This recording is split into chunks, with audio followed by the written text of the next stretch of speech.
Nežinau, mielas radijo klausytojau, ar tau tekę kada nors eiti su manimi, bet tikrai žinau, kad ateina valanda, kada kai kurie žmonės be manęs negali iš vietos pajudėti ir kai jau labai manęs prisireikia, įsitveria ir nepaleidžia. Visaip apie mane žmonės kalba. Stipri lazda, mažam ji krėslas, o sena bus lazda. Esu sena lazda, nors balsas jaunas. Į mane geriau pažiūrėjęs, pamatysi, daug nukeliavau. Sulinkau šiek tiek, bet vis tiek einu į priekį. Mane rankose laikė ir mažas, ir senas. Su piemeniu avis ganydavome, o vaikų žaidimuose ir meškerę pavirsdavau. Ne vienus namus turėjau, teko ir kampe, ir po lovą gyventi. Retai kas mane prisimindavo. Jaučiausi žmogui reikalinga, kai padėdavau pasiekti aukštai užkeltus daiktus. Geriausia būdavo tuose namuose, kur vaikai. Taip prisidūkdavome, kol suaugusieji ateidavo atskirti mane nuo vaikų. Smagu, kai vaikai nusivesdavo į tas vietas, kur žinojo, kad yra paslėpta saldumynų. Mažylis pasilipdavo ant kėdutės, dar kiek pasistiebdavo ir aš paduodavau jam saldainių. Oi, kaip jis džiaugdavosi! Gera prisiminti tuos laikus. Vaikams labai patikdavo ir mano myslės. Esu lazda, labai sena. Esu lazda, išmintinga. Einu keliu, dainuoju. Einu keliu, vėją kalbinu. Einu keliu, dainuoju. Einu keliu, vėją kalbinu. O dabar įminkite myslę, kas ryte eina 4, dieną 2 kojomis, o vakare 3. Esu lazda, labai sena. Esu lazda, išmintinga. Einu keliu, dainuoju. Einu keliu, vėją kalbinu. Einu keliu, dainuoju. Einu keliu, vėją kalbinu. Aš, lazda, sykį priklausiau kunigaikščiui. Prižiūrėta buvau, išpuošta žibančiais spalvotais akmenukais. Kunigaikštis nuo manęs niekur nesitraukė. Jaučiausi esanti jo galios pasididžiavimas, tarsi būčiau kunigaikščio apsauga. Paklausykite, ko vieną kartą išmoko kunigaikščio sūnus. Istorija sukurta pagal Bruno Ferrero pasaką apie 3 kalbas. Vienoje karalystėje, kurios pavadinimo jau niekas nepamena, gyveno senyvas kunigaikštis, turėjęs vienturtį sūnų Aloyzą. Sūnui buvo skirta paveldėti kunigaikščio titulą ir visą kunigaikštystę. Tėvas patikėjo jį geriausiems to krašto mokytojams, kad jaunuolis išmoktų įvairių mokslų ir gerų manierų, bei taptų tikru, garbingos šeimos, iš kurios buvo kilę net imperatorių palikuonių. Vieną dieną tėvas pasišaukė sūnų. Klausyk, mano sūnau, nusiųsiu tave pas vieną įžymų mokytoją, kad įgytum išminties. Gerai, sutinku su tavim, tėve. Jaunuolį išsiuntė į užsienio miestą ir jis 1 metus ten praleido pas įžymų mokytoją. Paskui sugrįžo namo. Kunigaikštis degė iš nekantrumo, nespėjęs nė pasisveikinti, paklausė: Na, mano sūnau, Ko išmokai? Išmokau šunų lojimo, tėve. Tik tiek sugebėjai išmokti? Tuomet išsiųsiu tave į kitą miestą, pas kitą mokytoją. Jaunuolis net mantos neišsikrovęs iškeliavo į kitą miestą ir pradėjo lankyti paskaitas geriausiame universitete. Čia taip pat praleido 1 metus. Kai grįžo namo, tėvas suskubo klausti: Mano sūnau, ko išmokai? Išmokau paukščių kalbos, tėve. Tėvas tada nejuokais įtūžo ir pratrūko: Tu niekam tikęs, veltui išvaistei brangų laiką ir nieko neišmokai. Kaip tau negėda stovėti priešais mane ir pliurpti tokias nesąmonės, juk mes ne papūgos. Kokia nauda mokėti paukščių kalbą ar loti kaip šuniui? Kaip tu gali būti toks kvailas? Išsiųsiu tave pas kitą iškiliausią imperijos mokytoją, bet jei ir šį sykį nieko neišmoksi, aš tavęs išsižadėsiu ir atimsiu iš tavęs paveldėjimo teisę. Aloyzas 1 metus praleido pas 3 mokytoją. Kai atėjo laikas grįžti namo, jo širdyje kirbėjo abejonė, tačiau jis pamanė: šį sykį išmokau tikrai svarbų dalyką ir mano tėvas bus patenkintas. Sūnui pasiekus namus, tėvas išskubėjo jo pasitikti. Mano sūnau, tai ko išmokai? Brangus tėve, šiemet išmokau varlių kurkimo.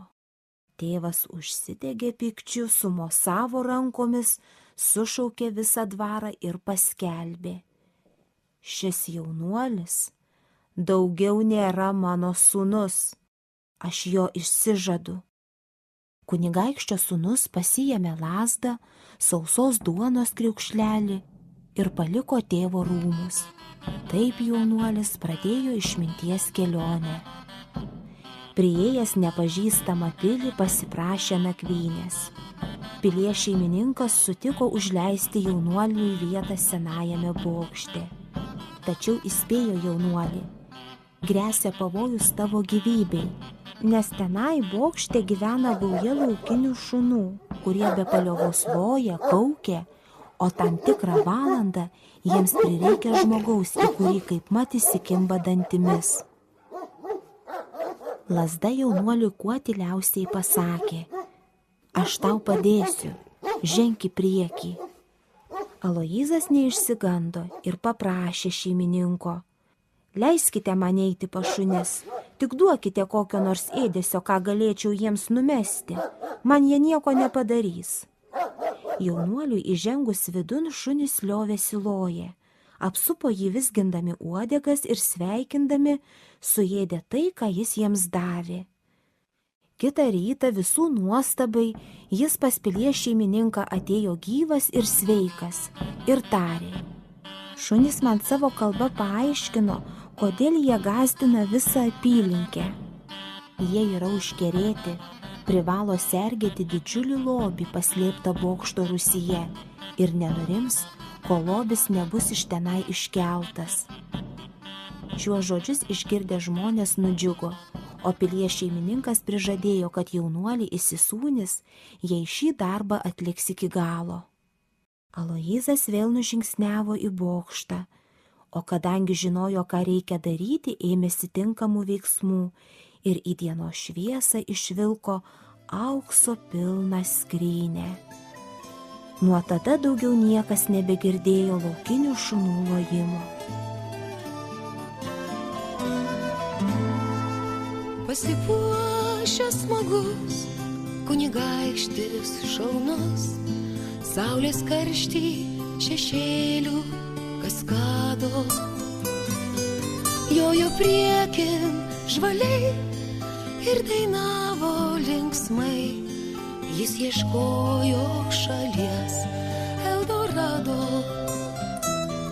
bet keliavo ilgai ir šešėlių sparnai širdį pridengė vaikai nesurado vietos žemės kraštuos, nors bent kiek panašios į regėtą svajoj Eldorado.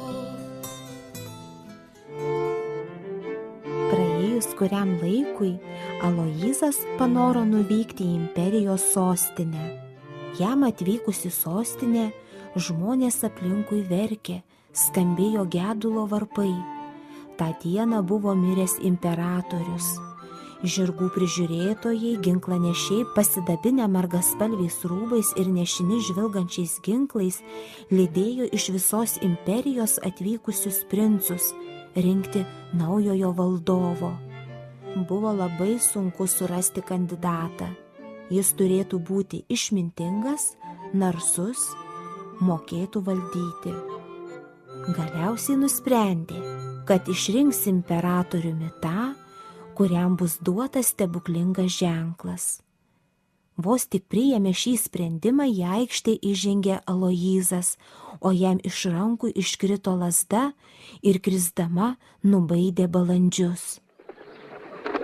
Du, lyg sniegas balti balandžiai sukę ore plačius ratus, nutūpė jaunajam kunigaikščiui ant pečių. Rinkėjai atpažino trokštamą stebuklingąjį ženklą ir nieko nelaukę paklausė Aloyzo, ar jis sutinka tapti imperatoriumi. Jaunuolio tai per daug nenustebino. Šią pranašingą žinią kelionės metu jis buvo išgirdęs iš varlių. Kūdros varlės skelbė, kad būtent jis taps naujuoju valdovu. Aloyzas droviai atsisakinėjo ir prisipažino esąs nevertas tokių aukštų pareigų. Tačiau du balandžiai ėmė jam burkuoti į ausį. Jaunuolis atidžiai išklausė ir galiausiai ištarė: "Gerai, būsiu jūsų imperatorius." Lazda, norėdama padrąsinti imperatorių, tarė: "Tikrai žinau, kad tai, ko gyvenime išmoksti, nėra veltui."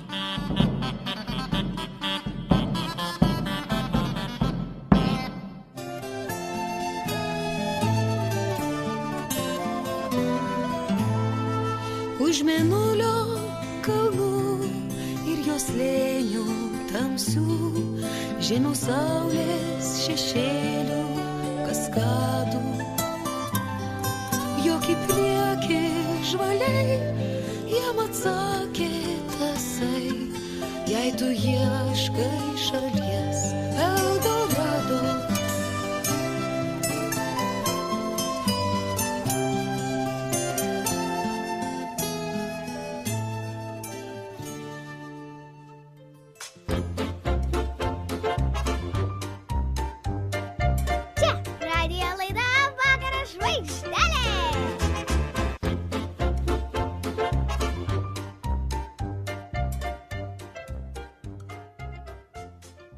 Kodėl turiu mokytis matematikos, jeigu jau moku skaičiuoti? Kodėl reikia mokytis lietuvių kalbos, jeigu jau moku rašyti? Kam lankyti muzikos pamokas, jeigu nori būti futbolo žaidėjas?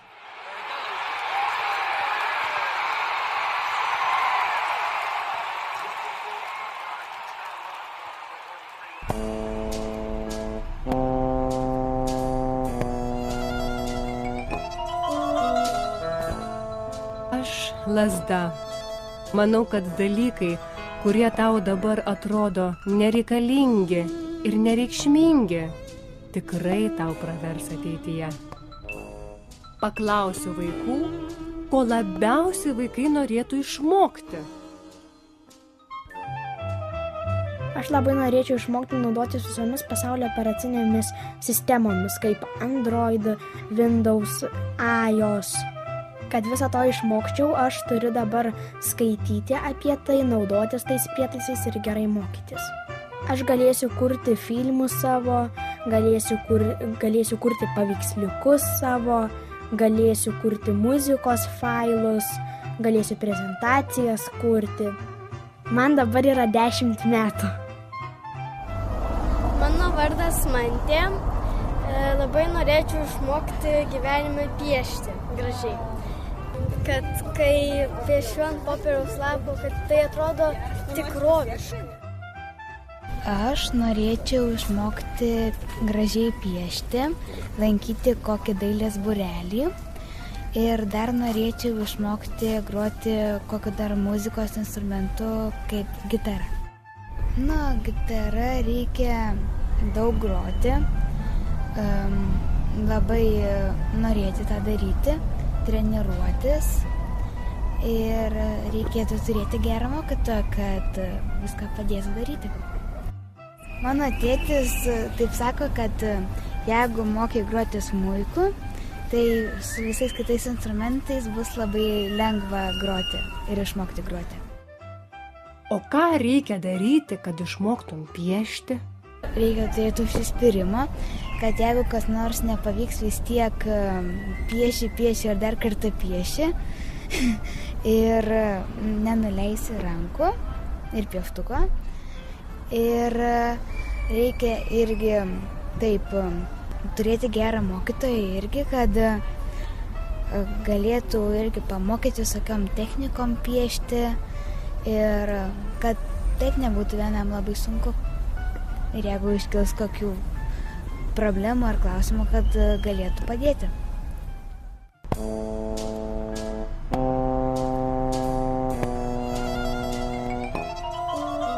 Einu keliu ir mąstau, kas yra išmintis?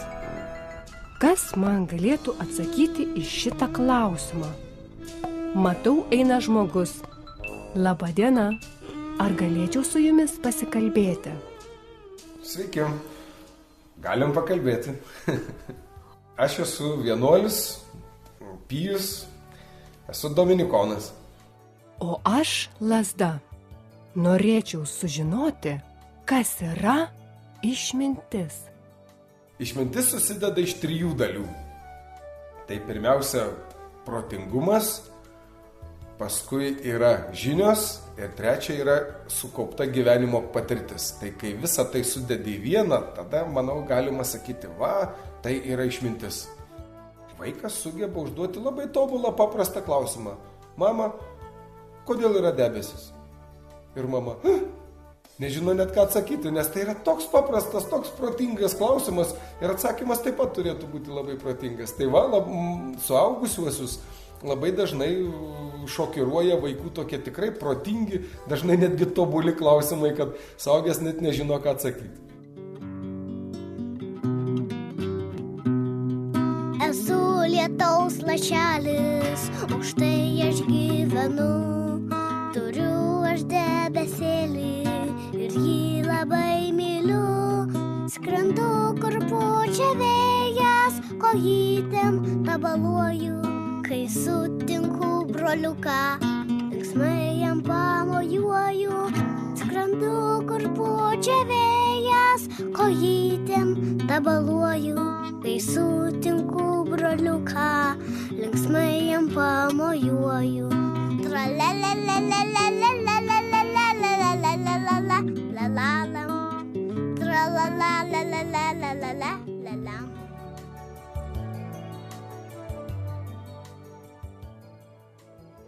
Ir Biblijoje mes atrandam užrašytus tokius žodžius, kad Dievas taip pamilo pasaulį, taip pamilo žmonės, kad nusprendė pats tapti žmogumi, priimti žmogaus pavidalą ir apsigyventi tarp žmonių ir pagyventi kurį laiką. Ir gimė kūdikis, jam davė vardą Jėzus. Tai čia dabar prasideda Jėzaus, šiuo atveju nepamirškim, Jėzus yra tas Dievas priėmęs tą žmogaus pavidalą. Prasideda Jėzaus kaip žmogaus gyvenimas. Ir jisai tikrai nuėjo tą kelią nuo pat kūdikystės, vaikystės iki pat suaugusio tikrai išmintingo žmogaus. Tikrai jisai visų pirma ir iš Marijos, ir iš Juozapo, jisai tikrai sėmėsi tos elementarios tiesiog gyvenimo patirties, gyvenimo žinių. Manau, tikrai nekart mamai Marijai buvo uždavęs klausimą, mama, o kodėl debesis yra? O kodėl jie nestovi vietoje, o plaukia kažkur? Tai aš manau, kad Marija, tikrai būdama išmintinga mama, nors ir tam Dievui, bet va, su to vaikišku protu ir vaikišku kūnu, jinai iš tikrųjų pasakojo kaip tikram vaikui. Jėzus šiuo atveju, manau, kad pirmiausia mokėsi savo šeimoje ir mokėsi labai praktiškai, tiesiog gyvendamas kartu su tėvais, su jais bendraudamas, galų gale padėdamas Juozapui dirbti tenai kokius nors darbus, gaminant baldus ir panašiai. Aš esu tikras, kad Jėzus taip pat lankė ir mokyklėlę, nes Jėzus tikrai mokėjo skaityti ir netgi Evangelijoje rašo, kad sako, kada nuėjo Jėzus šeštadienį į sinagogą, jį pakvietė paskaityti iš Biblijos. Ir sako, Jėzus atsivertė rankraštį ir pradėjo skaityti iš pranašo ten raštų kažkokiu. Tai reiškia, Jėzus lankė mokyklą ir mokėjo skaityti. Ir aš manau, kad tais laikais taip pat buvo, ir ypač berniukams buvo mokyklėlės, galbūt kartą per savaitę, kada jie rinkdavosi ir iš tikrųjų mokėsi skaityti ir visų pirma skaityti ir gerai suprasti Dievo žodį, Bibliją. Tai aš manau, tuos pagrindus tokiam protingumui, patirčiai, išminčiai paklojo ir šeima, kaip ir kiekvienam vaikui, ir mokyklos lankymas. Na, o paskui dar, kaip ir sakiau, nepamirškim, kad Jėzus nebuvo šiaip sau paprastas žmogus. Tai ta žmogiška patirtis ir dieviškas žinojimas, dieviška išmintis darė tikrai Jėzų, išskirtiniu, tiesiog nepaprastai išmintingu, labai taip giliai ir esmę matančių žmogumi. Tai todėl rašo paskui Evangelijoje, kad sako, Jėzus keliavo iš vieno miesto į kitą miestą, iš vieno kaimo į kitą kaimą ir įdomu tai, kad jo susirinkdavo pasiklausyti tūkstančiai žmonių, ne 5, ne 10 žmonių, tiesiog keletą tūkstančių žmonių susirinkdavo pasiklausyti, nes jisai kalbėdavo nepaprastai svarbius dalykus ir tikrai tiesiog labai aiškiai, labai tobulai, taip kaip vaikai sugeba kalbėti, tobulai, tai lygiai taip pat sugebėdavo ir Jėzus. Broli Pijau, o ko jūs norėtumėte tobulai išmokti? Daug dalykų norėjau išmokti ir iki šios dienos noriu, tai labiausiai, ko noriu išmokti, tai užsienio kalbų. Daug kalbų jau moku, bet dar keletą norėčiau. Pavyzdžiui, anglų kalbą norėčiau tobulai kalbėti kaip anglas. Na, o paskui, žinoma, daug kitų dalykų norėčiau išmokti. Norėčiau išmokti tikrai taip išmintingai vertinti gyvenimą, norėčiau išmokti tikrai teisingus visada priimti sprendimus, kad ir aš būčiau laimingas ir žmonės, kurie yra kartu su manim, kurie susitinka mane, kad jie taip pat būtų laimingi, kad aš mokėčiau perduoti, taip kaip tas Jėzus, tą žinią, kuri tikrai daro žmonės laimingus.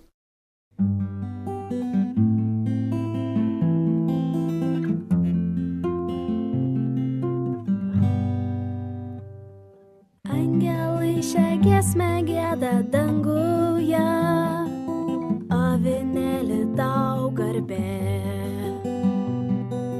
Angelai šią giesmę gieda danguje, avinėli tau garbė. O aleliuja, aleliuja, aleliuja, aleliuja, mes giedame tau.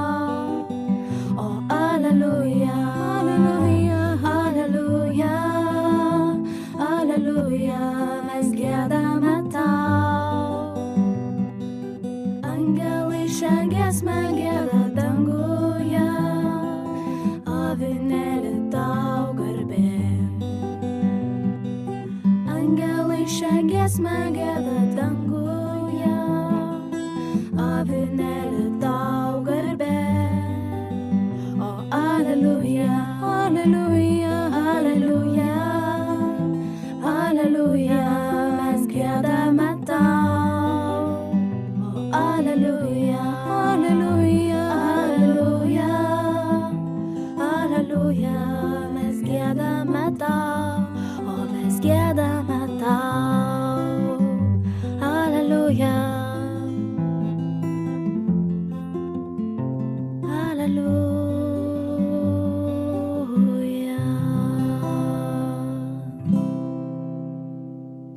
Klausotės Vakaro žvaigždelės. Sakau jums tikrą tiesą. Tikrai.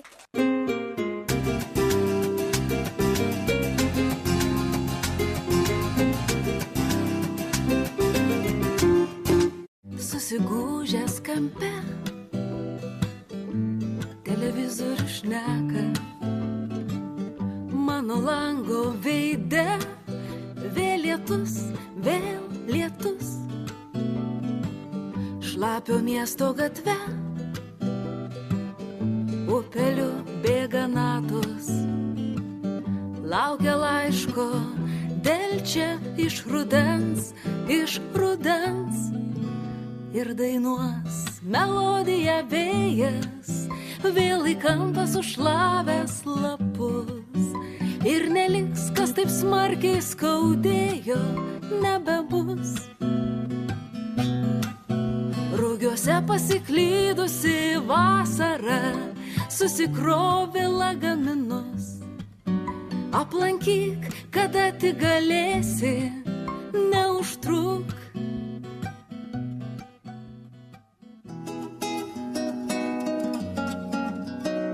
Tikros istorijos iš krištolinio laistytuvo.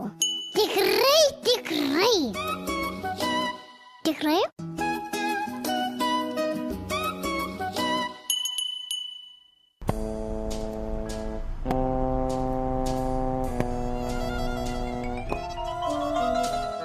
Ačiū, mielas radijo klausytojau, kad šioje laidoje keliavai drauge su manimi. Paprasta lazda. Aš tikrai žinau, kad tai, ko gyvenime išmoksi, nėra veltui. Džiaugiuosi, kad gyvenu, mokausi ir už viską dėkoju Dievui.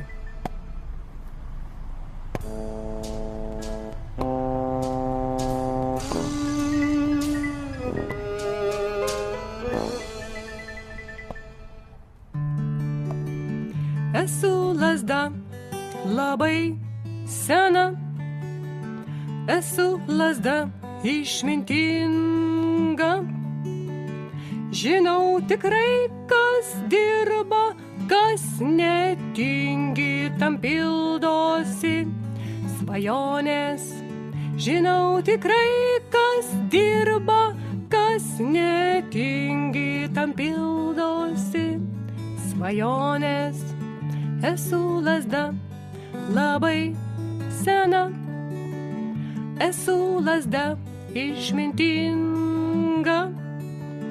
Einu keliu, dainuoju, einu keliu, vėją kalbinu. Einu keliu, dainuoju, einu keliu, Dievą garbinu. Einu keliu, Dievą garbinu. Einu keliu, Dievą garbinu.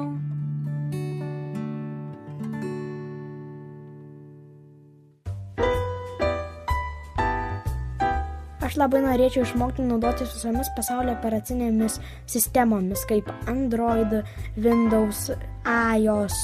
Kad visą to išmokčiau, aš turiu dabar skaityti apie tai, naudotis tais prietaisais ir gerai mokytis. Aš galėsiu kurti filmus savo, galėsiu kurti muzikos failus, galėsiu prezentacijas kurti.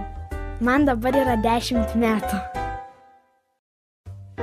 Girdėjote radijo laidą vaikams ir visai šeimai Vakaro žvaigždelė.